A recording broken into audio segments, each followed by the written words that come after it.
back to Advice Givers, episode 168. I am Eric Verdi, and to my left today is Kara MacDonald. She is the VP at Pruitt Title, and she also helps agents unlock the mysteries of marketing via social media, via different platforms. She has her own podcast. Which podcast is called? Real Estate Deep Dive. Real Estate Deep Dive. And who do you have on that podcast? Gosh, lots of people. Some local real estate agents that I really think are doing this well, have a lot to offer the real estate community.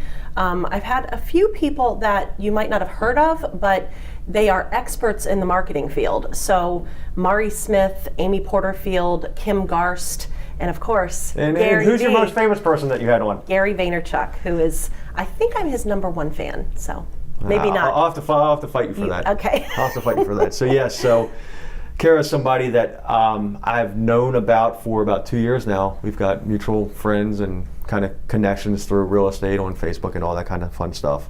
I've never had the pleasure of meeting her in person, and I've kind of watched her from afar with what she's doing and what she's building. And then when I heard her, I was actually wasn't even through your podcast. I'm sorry to say that. It was on Gary V's Daily V. Amazing. So I'm listening to Gary V and I see this name pop across on his podcast and Kara MacDonald. I'm like, holy shit, I know that name. And then it was you. Yep. It was you. I was like, I got to get her on Advice Givers.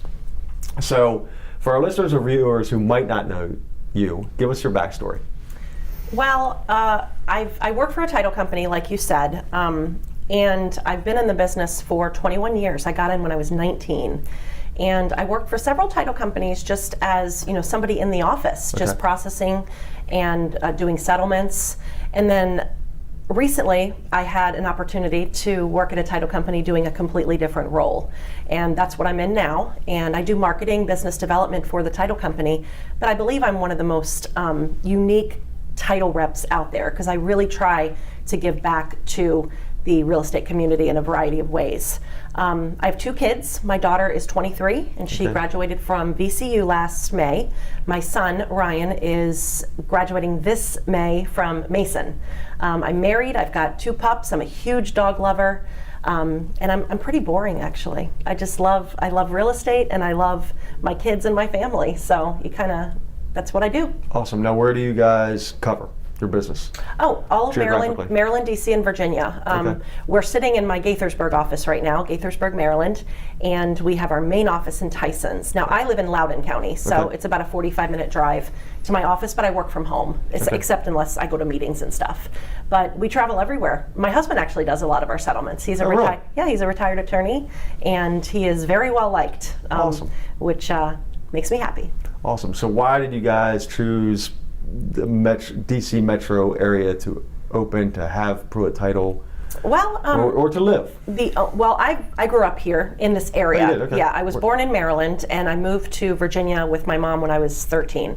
And I've stayed in Northern Virginia since. I love Northern Virginia. I think it's got a lot of culture, a lot of opportunities for kids to raise the kids and stuff, and close to DC, which I love all that culture, which has changed so much recently, by the way.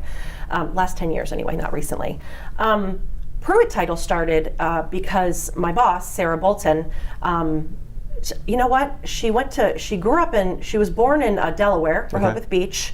She went to college in Florida. She settled back in Northern Virginia because she had family here, and she worked for a title company for a couple years, and one day was like, I can do this. She was 29 years old. So the fact that she started a company at 29 and she's now 41 is pretty amazing to me. So I was excited when she offered me a job. I just want to be a part of that kind of thing, So. And so how long have you been with her? This June will be 6 years. Awesome. Congratulations. So actually, it's the longest I've ever been with a company. That's not. Yeah, it must speak to the culture, right? Yeah, especially because I'm business developing. Like if I didn't believe in my team, then that would be a problem for what I do. So how many offices do you guys have? Well, we have 2 offices, but one thing that we do really well is remote settlements. So we have a contract with what is called Regis Office Suites, and kind of like this place. This is a launch, and then there's WeWorks. People might have heard of that, or there's one other one that's escaping my mind right now. But basically, we can close anywhere at any time. Like my husband travels all the time. He's in Fredericksburg right now. He was in Alexandria yesterday. He does DC, like everywhere. And my boss lives in Maryland, so she does a lot of the Maryland stuff. But we're pretty flexible. Awesome. So the next two questions are meant to take you to a human level. Okay. What's the last purchase that you splurged on for yourself or your family? Well, like I said, I have 2 kids in college. Well, had to until May. So that's a big splurge. For a long time, I was driving around a 2010 Hyundai Accent, which I called my peanut car. I was driving all over the place when I started at Pruitt. I had a minivan, and then I was like, oh, this isn't going to work, because gas prices were like 3 something then.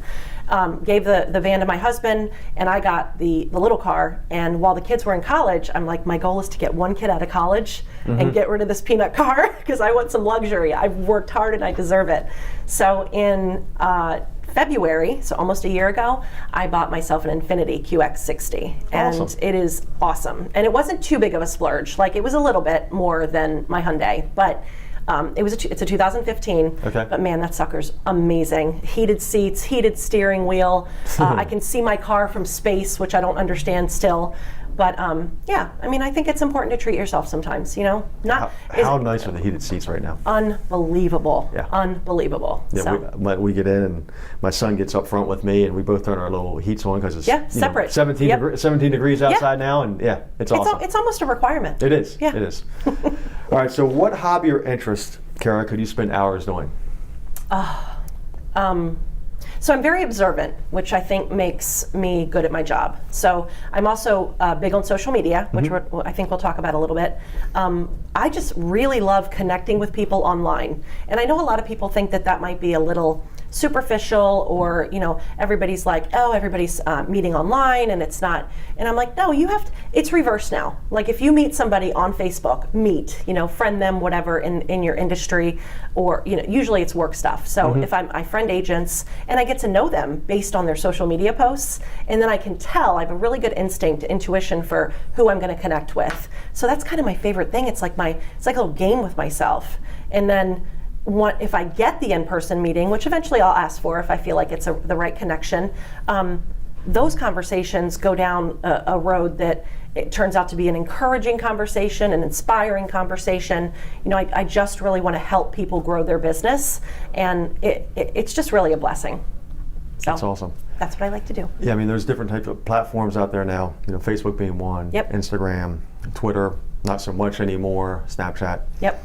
That I think it's important to, and you just mentioned this, put out what I call consistent, compelling content. So not everybody cares about the flu posts that you make out there. It's trying to be authentic and real on the platforms to create a connection with your audience. And that's tough to do, and I'm sure that's what you maybe teach in some of your marketing. Yeah, a little bit. With the branding and with the, hey, don't say how many houses I sold last year. Not everybody cares about that. They care about who they're doing business with as a person. Absolutely. And I think I teach a few classes, and my favorite class to teach is branding, my branding class. And I teach agents to work backwards. Like, don't try to service everybody, like have a niche, right?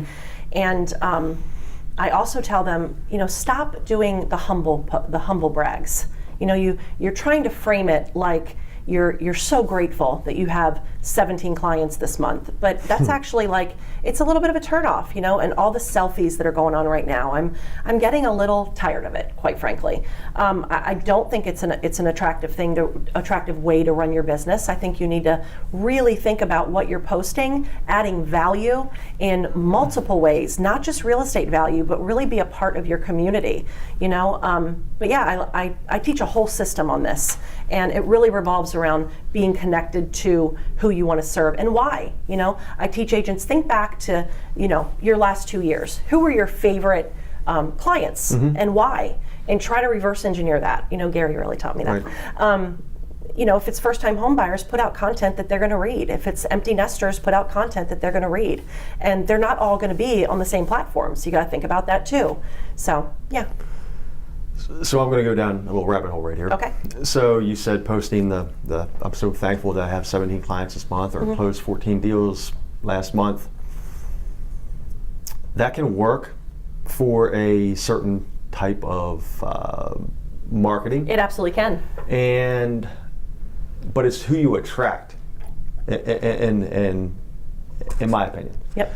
So when you're putting out those vibes, you're getting the people out there that are looking for the MacDonalds of real estate or something like that, but right? yes, I mean, absolutely. you want to go in and you're got dun, dun, dun, dun, dun, dun, and you might get a result or you might not, but as long as you can get clients, as opposed to, I think, so what I'm boiling it down to is you attract the type of person with what content you put out. Absolutely. Right? So there is a place for this. I sold 17 homes last month. I would say that there is, definitely. There's a place, and it does work. Yeah. It's just who you attract in. Yeah. And that's not. I think you have control over that. You do. So, you absolutely have control. If that's who you want to attract and that's who you are, if it's you, if you're being authentic to yourself. If that's you, be you. Okay. I have nothing to say about that. Right. I have no criticism for that. Right. I just personally, if I were an agent, I say that all the time, if I were an agent, that's not the kind of content that I would put out. Agree. And I do think you're actually turning some people off, which you don't even realize you're doing that, and you might be losing business even though you're attracting the business over here with that content. So I agree. All right, Kara, so when you wake up in the morning, you're kind of an entrepreneur. You work for a title company, but you kind of have your own little niche in that title company, right? You kind of have free reign to go out and kind of market and kind of teach and train, and right? Yes. Is that correct? Absolutely. So you're an entrepreneur within a company. Mm-hmm. Okay.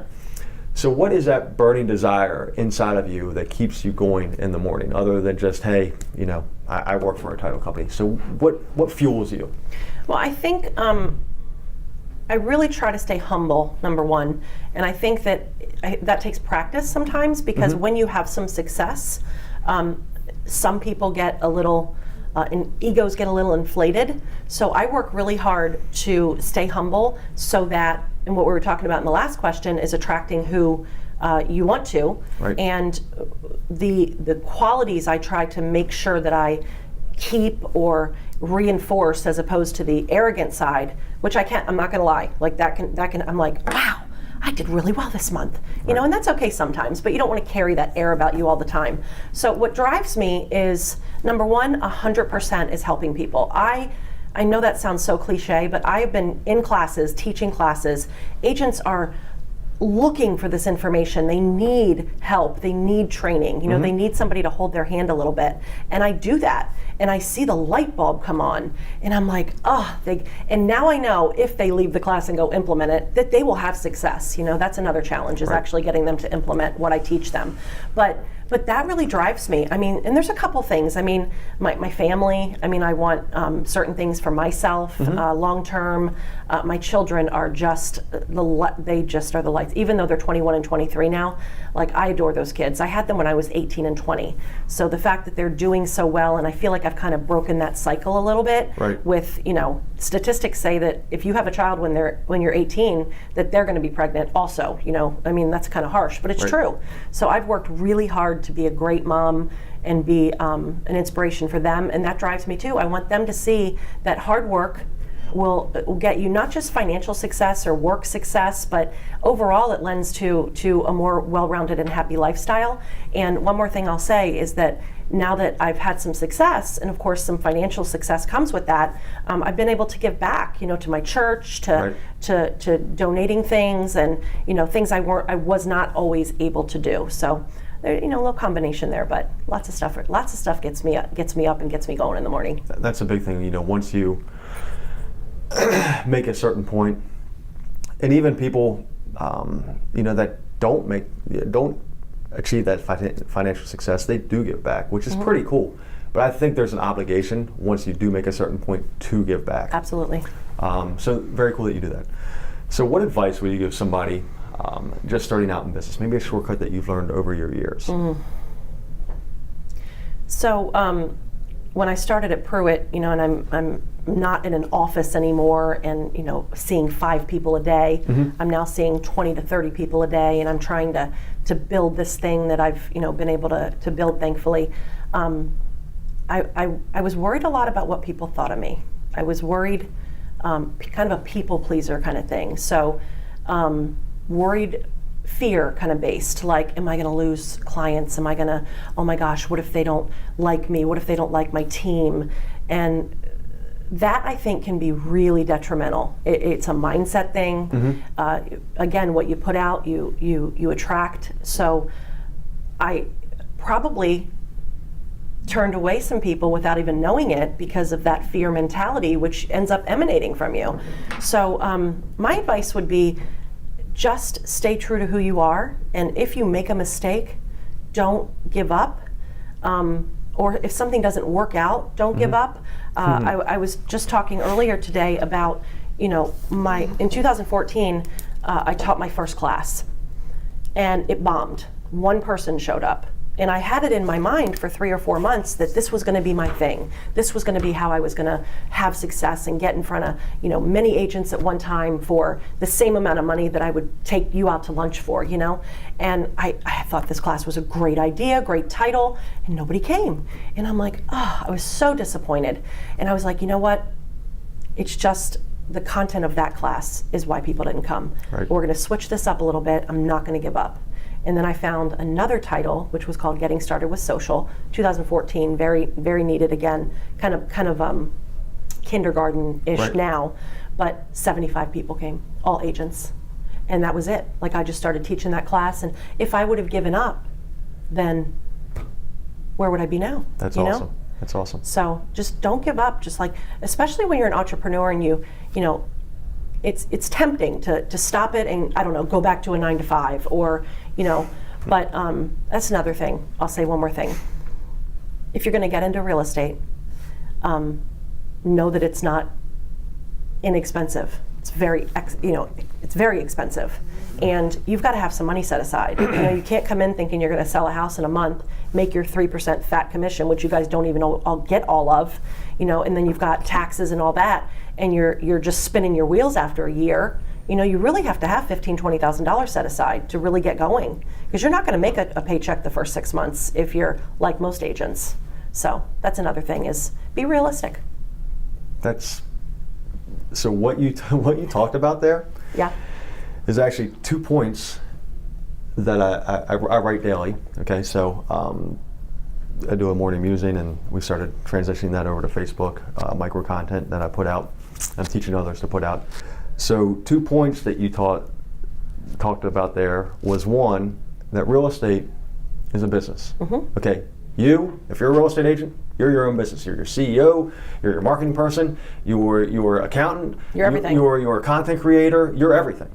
And having been in real estate for 17 years, there are ones that are extremely successful that they really, really, really run it like a business. They don't even talk to clients. They don't even talk to clients, which is cool. Like, that's their model. Like, they've got call centers, they've got this, they've got that, and they've got the business model.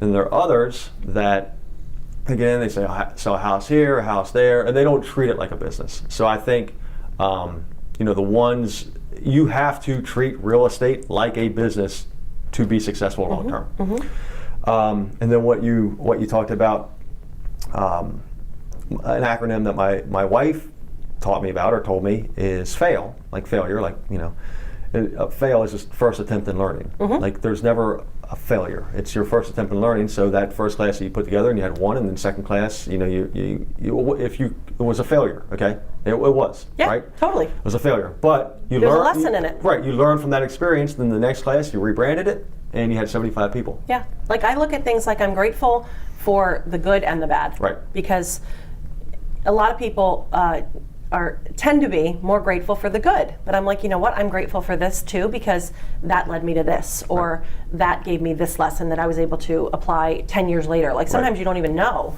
I'll tell you one more quick story, is that about this kind of thing, is that my husband's he's an attorney, and his business kind of went south in late 2007, mm-hmm. and he and his partner dissolved their law firm, and he was kind of looking for his next opportunity, not super happy what he was doing, kind of really struggling with that.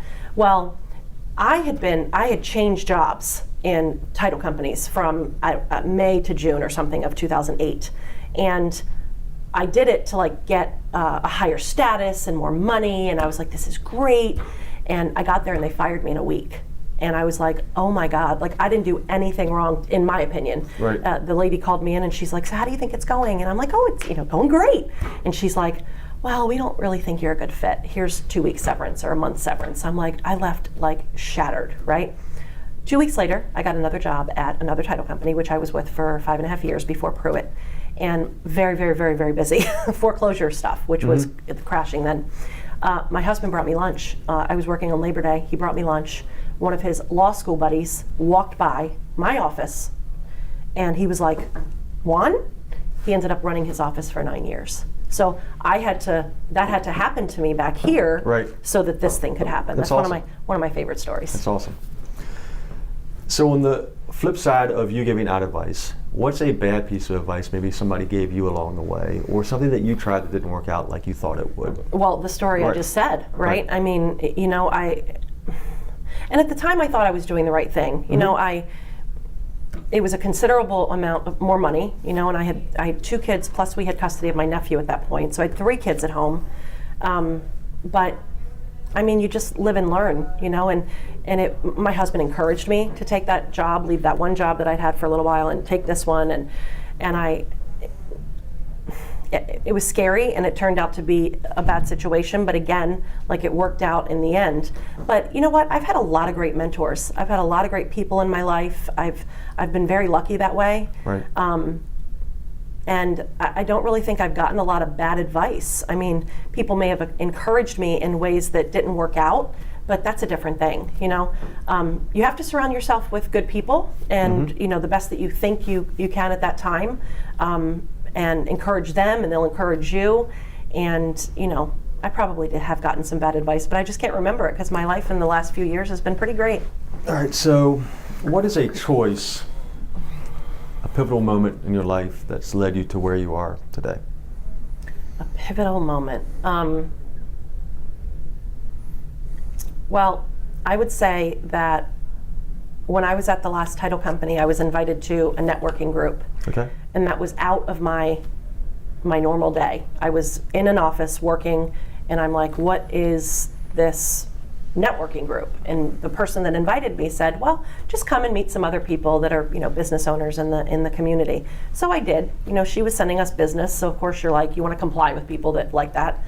And it was August 2012, and I walked in, and it was one of the coolest things I'd ever seen. It was a bunch of other people with the same values or systems or strategies that I believed in. Right. You know, helping other people, and then you will get, you will be helped in return. Kind of like, you know, the universe just works that way. Like The Secret, the book The Secret. But it was scary because I'm like, you know, you have to stand up and say who you are in front of all these people. You have to, you know, meet with them outside of the group. But I was like, you know what, something's right about this. So I just kept doing it, and I just kept doing it. And what happened is 6 months later, I had earned a considerable amount of business for the current title company that I was at. And that gave me the leverage to talk to my boss, which he turned me down, which is fine. Talk to my boss about doing it full time and stopping the in the office stuff that I was doing. And he said no. So then that gave me the courage to look for another job. And coming across this title company has been the biggest blessing that I think I've had. One of the biggest blessings in my life. Awesome. Yeah, so that was a pivotal moment, and it's stepping out in faith. You know, it's not staying comfortable. You can't stay comfortable. You got to step out a little bit. You're speaking to me, girlfriend. Amazing things happen. You're speaking to me. That's why I'm here. All right, so I have sat across the microphone from 167 other entrepreneurs and business owners and thought leaders. I learn and love meeting new people like yourself, and learn business, life, philosophy with every interview that I do by asking questions. So I want to flip the script, and although we've kind of known each other for 2 years, we've never really known each other and got to have a face-to-face conversation until 15 minutes ago. So I want you to ask me a question. Well, I see you doing things differently, and you know, I believe that this concept with getting content out in this way so that you provide value to your audience is unique, and I'd like to know what made you start that? Like, was there a certain person that inspired you to start doing a podcast? Or, you know, I don't know a ton about your business, but I'm assuming if you're innovative in this way, that you're also innovative in your real estate business. So my question is kind of two-part, is how did you start doing this? And how do you carry that innovation through to business? Very good question. Thanks. So it started about 6 years ago, and it boiled down to, I did some of the training, coaching programs, the by referral only. I went to a Craig Proctor seminar years and years and years ago, and none of it really, although by referral and Joe Stumpf kind of taught me that referrals were the way that I kind of wanted to go, is to build my business that way. About 6 years ago, I kind of unlocked by putting out content on a consistent basis through a newsletter. So like literally, I write and send a newsletter to my audience. Me too. It's not Template. It's not templated, and it took me a long time to learn how to write what we call sitcom-based content to go out to my audience. And 6 years ago, my business was very good. I was successful because I was in Frederick and I'd been there my entire life, and my network was kind of tight. But once I kind of unlocked putting out consistent, compelling content, I went from here to here. And at that time, I wanted to figure out how to help other business owners and entrepreneurs share their story with an audience. And what I initially wanted to do, I was approached by a local magazine. I initially wanted to write content for other business owners and entrepreneurs because the magazine came to me and said, hey, you can advertise and you get a quarter page and it's $350. And I said, well, can I write my own content and story? Like, no. So I went to mentor, buddy, friend, Ryan Fletcher at the time, said, hey, I want to start writing a magazine. He's like, Eric, that's too hard. You can't do that. You don't have time to do that. What you're going to do is start a podcast, interview local business owners and entrepreneurs, then we can put out a magazine, or we can write the content, or we can have blog posts, or we can do whatever. And for 2 years I did a magazine.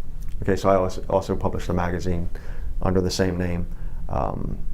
The dynamics of that didn't work out like I wanted it to, so we've cut back the magazine, and then from the magazine now we've got the video. Okay, so we did a podcast for 100 episodes via audio, strictly audio. So we were iTunes, Stitcher, any place you can listen to a podcast, but I also wanted to add a video component.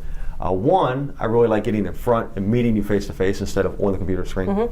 And so the video component has definitely enhanced the reach and enhanced putting out your story. So real estate wise, about 3 years ago, so I've published 2 books.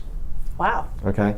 The Psychological Approach to Sell Real Estate, which is kind of our documented approach of how we get superior results for our clients. And then my most recent book, which we released this past year in 2018, Beyond the Mic, was, have you heard of Tim Ferriss? Yes. Okay, so Tim Ferriss, 4-Hour Work Week.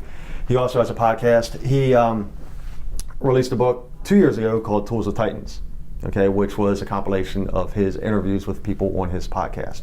So I did the same thing. So Beyond the Mic was a compilation of the first 75 interviews on Frederick Advice Givers. So now, not only do you have the audio podcast, the video podcast, you can also say as a prior guest, one of the first 75 guests, that you are featured in a book. And you've got your own chapter in the book. So I'm always kind of innovating what we're doing and what we're putting out there. And I'm always kind of pushing the limits and trying to get story out there to an audience to be conveyed of how you want to be conveyed in your audience, in your world, right? So does that answer your question? Yes, it does. Awesome. You're so different. I love different.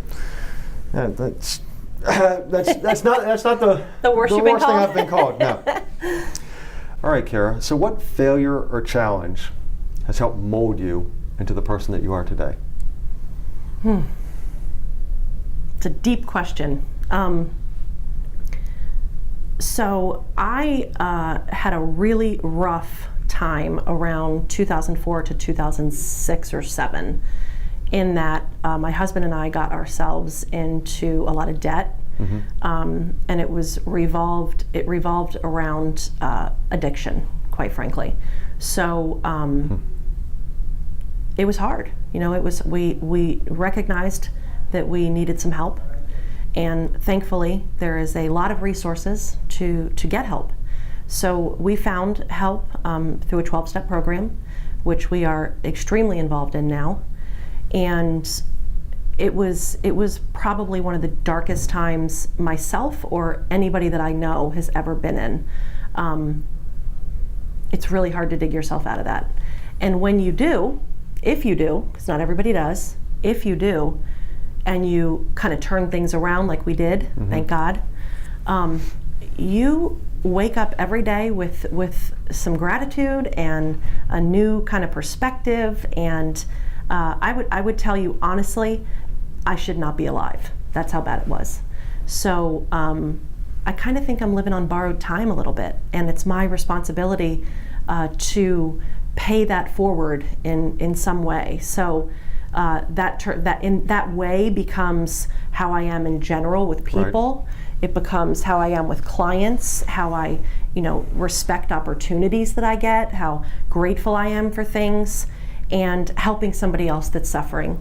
So that time in my life was the most challenging, but because of it, it has shaped me into somebody that I wouldn't change it. I would not take away the past, because it would not have led me to where I am today and the person that I am today.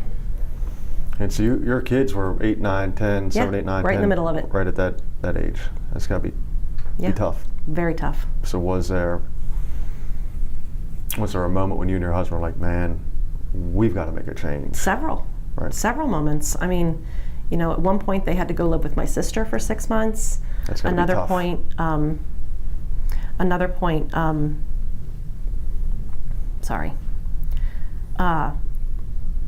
we lost our house, or actually we didn't lose it to foreclosure, but we had to sell it or we were going to lose it. So yeah, lots of tough times. Well, thanks for sharing. No problem. Yeah, I know it's those times that it's and everybody goes through dark patches. It's how you come back from those dark how you patches. Bounce back. So 100%. Kudos for you for the last, if you said it was 7, so the last 12 years. Yeah. Right? Yep. Awesome. Yeah. Congratulations. Thank you. All right, so where do you see yourself in 3 years and then in 10 years? So, I really love what I'm doing now. I mean, I don't want to do anything that different. I want to get better at what I do. I want to, impact more people. I've been able to impact a lot of people right here in this area. I'd like that to expand. I'm working hard to build a speaking career, so that will be, I think that's where I'll be. Awesome. That's where I'll be. Yeah. Awesome. Thanks. You're going to stay in the area, you think? Yes. Not retired at some island, right? Maybe. And, depends on how successful I am. Right. Yeah. Right. So.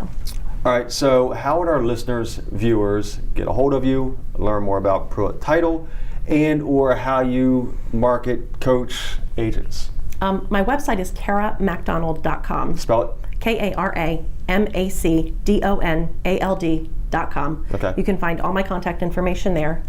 Pruitt Title is PRUITT-TITLE.com.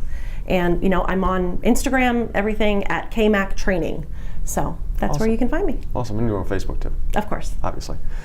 Listeners, viewers, I hope you enjoyed Kara MacDonald as much as I did. That is episode 168 of Frederick Advice Givers, and we are out.